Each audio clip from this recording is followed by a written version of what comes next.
I'm learning Japanese the gay way, and that basically means studying content like this and actively learning, which means spending 30 minutes translating a 30-second clip and crying in joy every time Duolingo asks you to translate these types of sentences.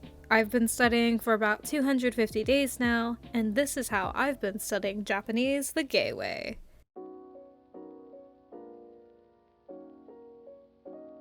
I'd say pick 5 different resources: an anime, a fictional book, a podcast or book drama, a reality TV show, and a video game or app. You can literally pick any genre to fit those media types. If you really like K-cars, then pick a resource for each of those points about Japanese cars. If you really like the Anne Frank tampon craze in Japan, do that. The things I like just happen to be centered around my unhealthy obsession with reading. I found that those 5 categories give you a well-rounded library of cultural nuances like tone, grammar, vocab, and listening. So you have all your resources, you're actively learning and immersing, and you realized you've spent 30 minutes translating the first 30 seconds of an anime.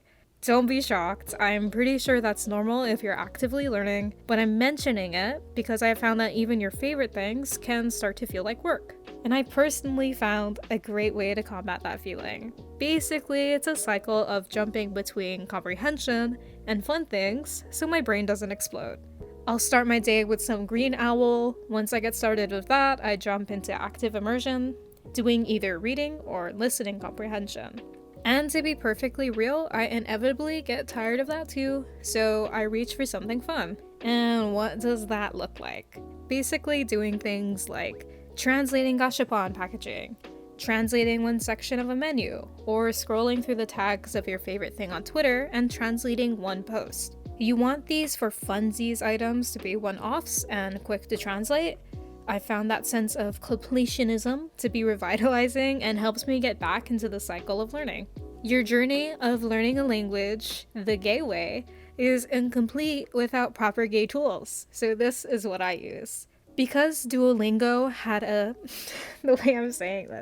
because Duolingo had a baby with Scrub Daddy, it's giving really strong ally. But also, guys, let's be honest, the wrist is a little limp. That's just a long-winded way to say I use Duolingo and I love it. The one thing I don't like is that I can't do direct translation, so I primarily use it for kanji exposure, and the streak system makes me learn at least one thing per day. Also, when those sentences come up with a female character talking about her wife, it's like a little reward. It's so cute. I tried Anki, and I don't really like it because I'm judgmental and I hate the UI. Anki is a really great free resource, don't get me wrong, but I use Quizlet Premium.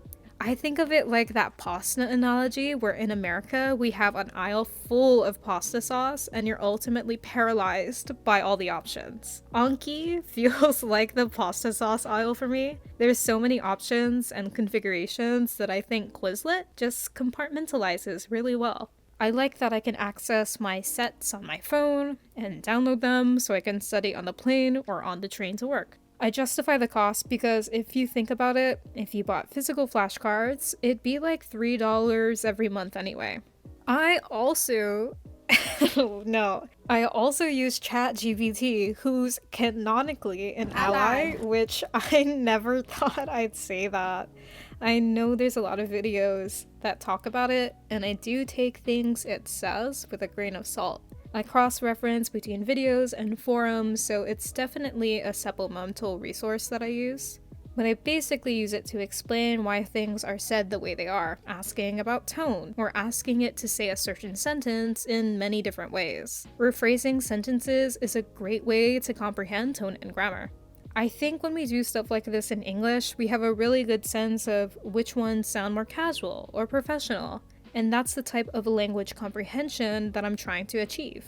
I also use OpenAI's Whisper for making podcast transcriptions. I'm still a noob, and because my topic of choice is a little bit niche, a lot of the podcasts I want to listen to don't have transcripts. So I use that, and it's a great way to learn because you have to go in and fix some of the sentences. I run into a few errors here and there when it comes to names or certain sections, but otherwise it's clean. So pop off, developers, this is a really great tool. And that's how I'm learning Japanese the gay way. I'm probably going to use this channel to make really bad presentations at my N5 level, in the long term growing to hopefully fluency. So yeah, I'm currently less than N5, but looking forward to learning and being corrected when I say things wrong in Japanese.